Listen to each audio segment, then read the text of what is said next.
আরে ইসলামকে বুঝবার চেষ্টা করো। ইসলাম কোথা থেকে শুরু করেছে দেখো। ইসলাম তোমাকে শুকরের গোশত খাওয়ার নিরাপত্তা দেয়।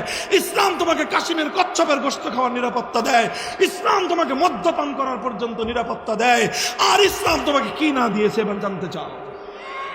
ইসলাম বলবে যে তুমি একজন মুসলিম যেভাবে, একজন মুসলিম নাগরিক যেভাবে ইসলামী রাষ্ট্রকে, ইসলামী রাষ্ট্র পরিচালনার জন্য বিভিন্ন আয়ের উৎস আছে, সেই আয়ের উৎসগুলোতে মুসলমানরা যেরকম কন্ট্রিবিউশন করবে, মুসলমানরা যেরকম অংশগ্রহণ করবে, মুসলমান কখনো যাকাত দিবে, মুসলমান কখনো ওশর দিবে, মুসলমান কখনো খুমুস দিবে, এইভাবে বিভিন্নভাবে মুসলমানের কাছ থেকে যেভাবে রেভিনিউ কালেকশন করা হবে ইসলামী রাষ্ট্রের, ঠিক একইভাবে হিন্দু বৌদ্ধ খ্রিস্টানদের কাছ থেকেও রেভিনিউ কালেকশন করা হবে। মুসলমান যেটা দিবে সেটার নাম হবে যাকাত, হিন্দু বৌদ্ধ খ্রিস্টানরা যেটা দিবে সেটার নাম হবে জিজিয়া। সেটা হলো সার্ভিস চার্জ। এবং সেই সার্ভিস চার্জ কিভাবে নিরূপণ হবে, কি মাত্রায় নিরূপণ হবে? মাথা পিছু একজন হিন্দু বৌদ্ধ খ্রিস্টান, একজন অমুসলিম নাগরিক একটা ইসলামী রাষ্ট্রের মধ্যে কিভাবে তার জিজিয়া কর দিবে আল্লাহর নবী বলে দিয়ে গিয়েছেন সেই ক্ষেত্রেও যে খবরদার ইসলামী রাষ্ট্রপ্রধান, ইসলামী রাষ্ট্র ব্যবস্থা তোমরা যারা পরিচালনা করবা, তোমরা কোনো অমুসলিমের উপর তার সামর্থ্যের বাইরে, তার সাধ্যের বাইরে অতিরিক্ত করের বোঝা তোমরা চাপিয়ে দিও না। একটা বয়স পর্যন্ত তার কাছ থেকে কর নিবা। সে যখন এমন একটা বয়সে উপনীত হয়ে যাবে যেই বয়সে সে আর উপার্জন করতে পারে না, বার্ধক্যের কোলে যখন ঢলে পড়বে, খবর সেই বুড়োর কাছ থেকে, সেই বৃদ্ধ বৃদ্ধার কাছ থেকে তুমি কর নিবা না। কারণ সে যৌবনে তোমাকে সার্ভিস দিয়েছে, বার্ধক্যে এবার রাষ্ট্র তাকে সার্ভিস দিবে। মুহতারাম হাজিরিন, ইসলাম বলে দিয়েছে খবরদার, খবরদার একজন অমুসলিম নাগরিকের উপর যদি তুমি তার সাধ্যের ঊর্ধ্বে, তার সামর্থ্যের চেয়ে বেশি করের বোঝা চাপিয়ে দাও, আর এর কারণে দুনিয়াতে যদি সে কষ্ট ভোগ করে, আর এই কথা যদি বিচার দেওয়ার মতো মুসলিম রাষ্ট্রের মধ্যে কেউ না থাকে, তার এই অধিকার আদায় করে দেওয়ার মতো যদি মুসলিম রাষ্ট্রের মধ্যে কেউ না থাকে, মনে রেখো কিয়ামতের কঠিন ময়দানে স্বয়ং আমি আল্লাহর নবী সেই অমুসলিম নাগরিকের পক্ষ হয়ে ইসলামী রাষ্ট্রপ্রধানের বিরুদ্ধে আল্লাহর দরবারে বিচার দায়ের করব। ফানা হাজিজুহু ইয়াউমাল কিয়ামা। হে মুসলিম অমুসলিম ভাইয়েরা, যারা হিন্দু ভাইয়েরা আমার কথা শুনছেন, এখানে না থাকতে পারেন, দূর দূরান্তে আমার মাইকের আওয়াজ শুনছেন, বৌদ্ধ ভাইয়েরা দূর দূরান্তে আমাদের কথা শুনছেন, খ্রিস্টান ভাইয়েরা আমাদের কথা শুনছেন, আজ না শুনেন ইন্টারনেটের মাধ্যমে পরবর্তী সময় আপনারা শুনবেন। আমি আপনাদেরকে একটা জিনিসের নিশ্চয়তা দিতে পারি, ইসলাম আপনাকে অর্থের যেভাবে নিরাপত্তা দিবে, ইসলাম আপনাকে সামাজিক যেই নিরাপত্তা দিবে, ইসলাম আমাকে আপনাকে ধর্ম পালনের যেই নিরাপত্তা দিবে, আল্লাহর কসম খেয়ে বলি আসমান আর জমিনের মধ্যে ইসলাম ছাড়া আর কোনো মতবাদ, আর কোনো আদর্শ, আর কোনো ধর্ম সেটা দিতে পারবে না। দায়িত্ব নিয়ে বলছি কথা, ইসলামের পক্ষ থেকে দায়িত্ব নিয়ে কথা বলছি আলহামদুলিল্লাহ। কাজেই আপনাদের ভয়ের কোনো কারণ নাই। যে সকল হিন্দুরা মনে করেন ইসলামী রাষ্ট্র প্রতিষ্ঠা হলে আপনাদের অধিকার খর্ব হবে, ইসলামী রাষ্ট্র প্রতিষ্ঠা হলে আপনাদেরকে এদেশ থেকে তাড়িয়ে দেওয়া হবে, এটা গাঁজাখড়ি ভুল কথা। ইসলাম প্রতিষ্ঠিত হলে আল্লাহর রাসূল সাল্লাল্লাহু আলাইহি ওয়াসাল্লাম বলেছেন, আমার নবীর জীবনের অন্তিম ওসিয়ত, অন্তিম ওসিয়ত, অন্তিম ওসিয়ত, তোমাদের ঘরগুলোতে যে সকল অমুসলিম নাগরিকরা তোমাদের অধীনস্থ হিসেবে থাকে, খবরদার, খবরদার তাদের ব্যাপারে যেন তোমাদের কোনো গাফলতি না হয়। মুহতারাম হাজিরিন, সুতরাং আমার কথা লম্বা কিছু নাই, এই কথাটুকু আমি গোটা বিশ্ববাসীর সামনে জাতি ধর্ম নির্বিশেষে প্রতিটা ধর্মাবলম্বীর কাছে আমরা পয়গাম পৌঁছে দিতে চাই। কেবলই মুসলমানের তরে দুনিয়াতে আসেনি কো ইসলাম, কেবলই মুসলমানের তরে দুনিয়াতে আসেনি কো ইসলাম। ইসলাম যেভাবে মুসলমানের নিরাপত্তা নিশ্চিত করে, ইসলাম হিন্দু বৌদ্ধ খ্রিস্টান ইহুদিরও নিরাপত্তা তার চেয়ে বেশি নিশ্চিত করে। আল্লাহর নবী বলেছেন, ইউকাতালু মিন ওয়ারাইহিম, একটা মুসলিম এলাকায় শত্রু বাহিনী যদি হামলা চালায়, আগ্রাসন চালায়, সেই মুসলিম এলাকাকে সংরক্ষণ করার জন্য যেভাবে মুসলিম ইসলামী রাষ্ট্রের সেনাবাহিনী দায়িত্ব পালন করবে, তার চেয়েও বেশি কোনো একটা অমুসলিম অধ্যুষিত এলাকায় যদি কোনো আগ্রাসী বহির্শক্তি হামলা চালায়, প্রতিটা অমুসলিম নাগরিকের জীবনের নিরাপত্তা দেওয়ার জন্য মুসলমান মুসলিম সেনা দলের প্রত্যেকটা সৈনিককে জিহাদের ময়দানে যুদ্ধ জীবন দেওয়ার জন্য শাহাদাত বরণ করা দায়িত্ব এবং কর্তব্য। দিস ইজ ইসলাম। এর নাম হলো ইসলাম। একজন হিন্দুর জীবন রক্ষা করার জন্য একজন মুসলমান শহীদ হবে, একজন বৌদ্ধ নারীর জীবন রক্ষা করার জন্য একজন মুসলিম সৈনিক শাহাদাত বরণ করবে, একজন খ্রিস্টানের জীবন রক্ষা করার জন্য একজন মুসলিম সৈনিক হাতে রাইফেল তুলে নিবে, শত্রুর বিরুদ্ধে যুদ্ধ করবে। এটাই ইসলামের নির্দেশ, এটাই ইসলামের আদর্শ। ভাই, কথা আরো অনেক অনেক অনেক কথা। হৃদয় জুড়ে আমাদের এই সকল বেদনা, হৃদয় জুড়ে আমাদের আবেগ। হিন্দু বৌদ্ধ খ্রিস্টান ভাইয়েরা, আমি বারবার তাদেরকে ভাই করে বলতেছি। আপনারা কেউ হয়তো মনে করতে পারেন যে হুজুর এতদিন শুনলাম আল মুসলিম আখুল মুসলিম, মুসলমান না শুধু মুসলমানের ভাই, আর আপনি দেখি আজকে কোরআনের মাহফিলে এসে, ওলামাদের মাহফিলে এসে, ইসলামের মাহফিলে এসে বারবার হিন্দু ভাই, খ্রিস্টান ভাই, বৌদ্ধ ভাই ভাই বলতেছেন। এটা কিসের ভিত্তিতে বলতেছেন? ভাই, এটাও কোরআন হাদিসের কথা। আন্নাসু বানু আদমা কাত্তিমসালি আকফাউ আবুহুম আদম ওয়াল উম্মু হাওয়াউ। ইসলাম বলে পৃথিবীর সব ধর্মাবলম্বী যে যেই ধর্মের অনুসারী হোক না কেন, সকলের বাবা এক আদম আলাইহিস সালাম, সকলের মা এক হাওয়া আলাইহিস সালাম। এক মায়ের গর্ভে জন্মগ্রহণ করার পরে, এক বাবার ঔরসে জন্মগ্রহণ করবার পরে ধর্ম যেটাই হোক না কেন, ভ্রাতৃত্বের সম্পর্ক কোনোদিন ছিন্ন হয় না। এই জন্য হযরত হাফিজ হুজুর বলতেন, তোমরা আমাদের ধর্ম ভাই, তারা আমাদের আদম সন্তানের ভাই, তারা আমাদের মানুষ ভাই। মুসলমান আমার সঙ্গে ইসলামের ভ্রাতৃত্বের বন্ধনে আবদ্ধ, তারা আমার সঙ্গে আদমিয়ত, আদম আলাইহিস সালামের সূত্রের বন্ধনে আবদ্ধ। এজন্যই আমরা আপনাদেরকে ভাই বলে আখ্যায়িত করছি। আপনারা অহেতুক আতঙ্কগ্রস্ত হবেন না। আপনাদেরকে আতঙ্কগ্রস্ত করে বাংলাদেশকে ধ্বংস করবার পায়ে তারা চলছে, বাংলাদেশকে ধ্বংস করবার পায়ে তারা চালানো হচ্ছে।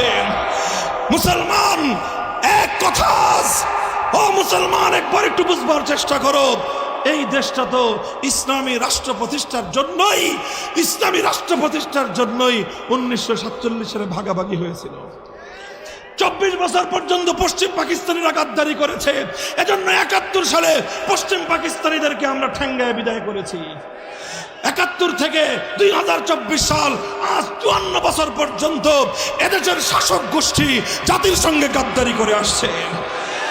এবার সময় এসেছে সকল গাদ্দারির হিসাব চুকিয়ে দিতে হবে। এবার 2024 সালের 5ই আগস্টের বিপ্লবের পর এখন নতুন আওয়াজ তুলতে হবে। এবারের বাংলাদেশ হবে ইসলামের বাংলাদেশ, এবারের বাংলাদেশ হবে খেলাফতের বাংলাদেশ, এবারের বাংলাদেশ হবে আল কোরআনের বাংলাদেশ। কথা বলেন ঠিক না বেঠিক?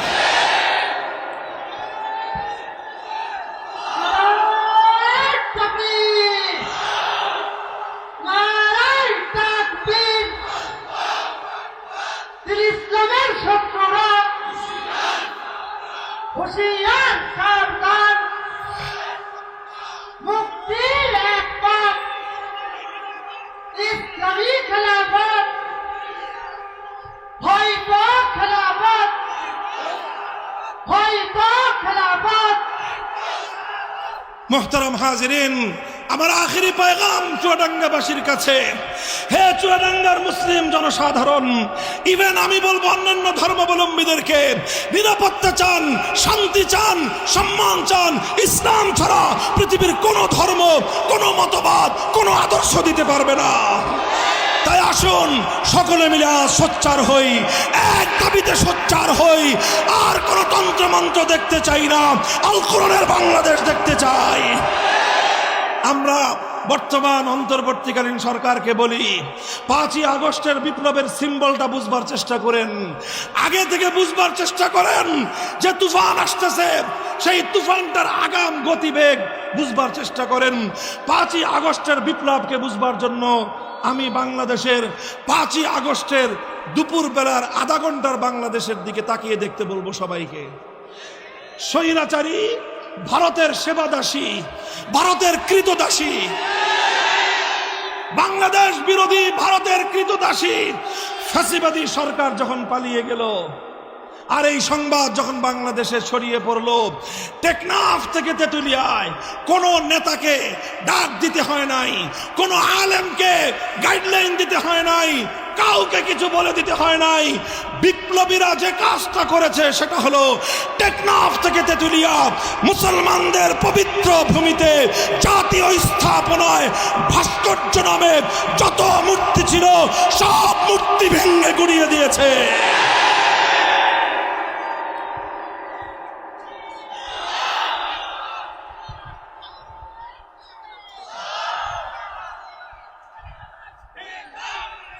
কাজে এ থেকে বোঝা যায় এবারের বিপ্লব একটা ভিন্ন ধরনের বিপ্লব।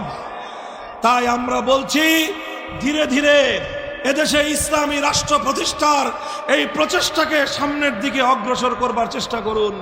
স্বাভাবিক প্রক্রিয়ায় যেন মুসলমানদের শত বছরের অভিপ্রায়, তাদের ইচ্ছা, হৃদয়ের দীর্ঘদিনের আকাঙ্ক্ষা এবং তামান্না পূর্ণ হোক। এদেশে আইন চলবে একমাত্র কার? সংবিধান হবে আল কোরআন। এই আহ্বান বাস্তবায়নের জন্য আমরা সকলে সম্মিলিত হই। কথা বলেন ঠিক না বেঠিক?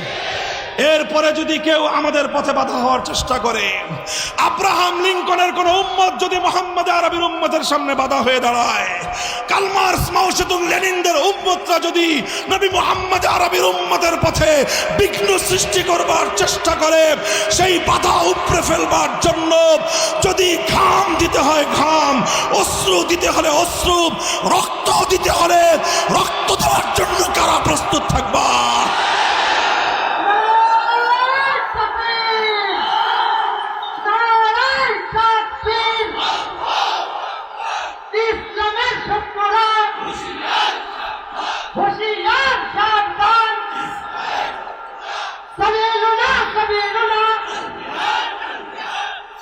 রাজি আছেন তো ইনশাল্লাহ? শুধু কথার কথা না শপথ, অঙ্গীকার? কার সাথে? চিৎকার করে বলেন কার সাথে? আল্লাহর সাথে অঙ্গীকার করেন। আরে ভাই, জন্মেছেন কয়বার? বলেন জন্মেছেন কয়বার? মরবেন কয়বার? মরবো তো একবারই এবং নির্দিষ্ট সময়ে মরবো। মৃত্যুর সময় আসার এক মুহূর্ত আগে চাইলেও মরতে পারবেন না, চাইলেও বিলম্ব করতে পারবেন না। কাজে জীবনের মৃত্যু যখন নির্ধারিত, কাজে আমার এ জীবন, আমার এ মরণ আল্লাহর জন্য উৎসর্গিত হোক। আসুন হাতে হাত রাখি। টেকনাফ থেকে তেতুলিয়ায় ফেসিবাদের মোকাবেলায় আবু সাঈদরা যদি 2000 তাজা প্রাণ রক্ত ঢেলে দিয়ে ফেসিবাদ মুক্ত করতে পারে বাংলাদেশকে, আল কোরআনের সমাজ গড়বার জন্য যদি প্রয়োজন হয় 2 লক্ষ নয় 2 কোটি যুবক সেক্ষেত্রে শহীদি ঈদগাহে জমায়েত হয়ে শাহাদাতের রক্ত দিয়ে মাতৃভূমির মাটিকে পবিত্র করবার জন্য কারা প্রস্তুত আছো? হাত তুলে আল্লাহকে দেখাও।